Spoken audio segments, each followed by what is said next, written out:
আসসালামু আলাইকুম, hello everyone. আশা করছি আপনারা সবাই অনেক ভালো আছেন। আলহামদুলিল্লাহ আমরা ভালো আছি। আজকে নতুন আরেকটি ব্লগ ভিডিও শুরু করছি। আজকে ভিডিওটা একটু ছোট হতে যাচ্ছে। তো ভিডিও শুরুতেই দেখেছেন কিছু শসা ছিল যেগুলো কিনা আমাদের গাছের, আর সাথে কয়েকটা ঢেঁড়স ছিল। তাজা শসা এবং ঢেঁড়স অনেক সুন্দর লাগছিল, আর ওগুলো খেতেও আশা করি মজা হবে। আর এদিকে দেখতেই পাচ্ছেন মাটির চুলায় রান্না হচ্ছে। দিনটি ছিল শুক্রবার এবং সকালবেলা আম্মু সকালের নাস্তাগুলো প্রিপেয়ার করার পরে দুপুরবেলা মাটির চুলায় একটু রান্না বসিয়েছিল, এবং আজকে গরুর মাংস রান্না হচ্ছে মাটির চুলায়।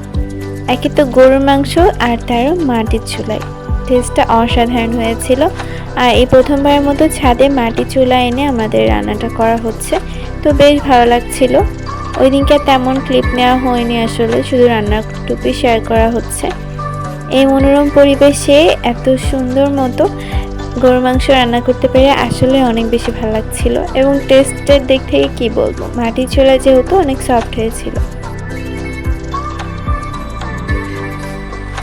আর এদিকে বাহিরের ওয়েদারটা একটু দেখায়। আজকে ওয়েদারটা আলহামদুলিল্লাহ সুন্দর ছিল, তবে মাঝে একবার বৃষ্টি পড়েছিল।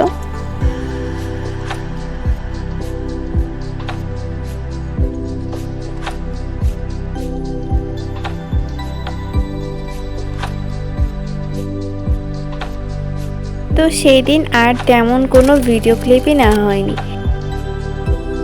আরেকটি দিনের ভিডিও শেয়ার করি। সেদিনকে প্রথমবারের মতো একটু নতুন নিয়মে আম্মু পাস্তা রান্না করবেন, তাই এখানে চুলায় পানি বসিয়ে দিয়েছেন আর সাথে দিয়ে দিচ্ছেন পাস্তাগুলোর ডিজাইনগুলো অনেক সুন্দর ছিল। নর্মাল পাস্তা কিন্তু এমনই হয়। তো আম্মু এখন এই পাস্তাগুলোকে সিদ্ধ করে নেবেন, এই জন্য পরিমাণ মতো পানি দিয়ে দিয়েছেন, আর সেই সাথে অ্যাড করে দিচ্ছেন স্বাদ মতো লবণ। অবশ্য হালকাই দিতে হবে, তেমন একটা বেশি দেওয়ার দরকার নেই। আর এখানে তেল অ্যাড করে দিয়েছেন, যাতে করে পাস্তাগুলো একটা গায়ের সাথে আরেকটা লেগে না যায়।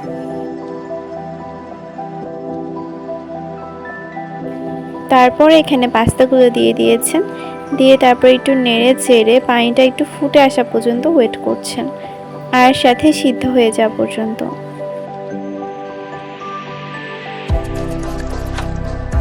আপনাদের কাছে ছোট্ট একটি রিকোয়েস্ট থাকবে, যদি আজকে ভিডিওটি ভালো লাগে অবশ্যই আমাদের চ্যানেলের সদস্য হতে চ্যানেলটি সাবস্ক্রাইব করে রাখতে পারেন, আর ভিডিওতে একটা লাইক দিতে ভুলবেন না। কোনো কোশ্চেন মন্তব্য করার থাকলে অবশ্যই কমেন্ট করতে হবে। আর ইদানিং কিন্তু ভিডিওগুলো তেমন একটা করা হচ্ছে না, সব কিছু মিলে আজকে ছোট্টখাটো একটা ভিডিও শেয়ার করলাম। তো এখানে পাস্তাও সেদ্ধ হয়ে গিয়েছে, কিছু একটু ভেঙে গিয়েছে কারণ আমাদের একটু বেশি সিদ্ধ করা পড়ে গিয়েছিল। এরপরে পাস্তার জন্য একটা সস প্রিপেয়ার করবেন, সেজন্য এখানে কড়াইতে আম্মু নিয়েছেন ঘি পরিমাণ এখানে 2 টেবিল চামচ দিয়েছেন, এর থেকে আর একটু কম দিলে বেশি ভালো হয়।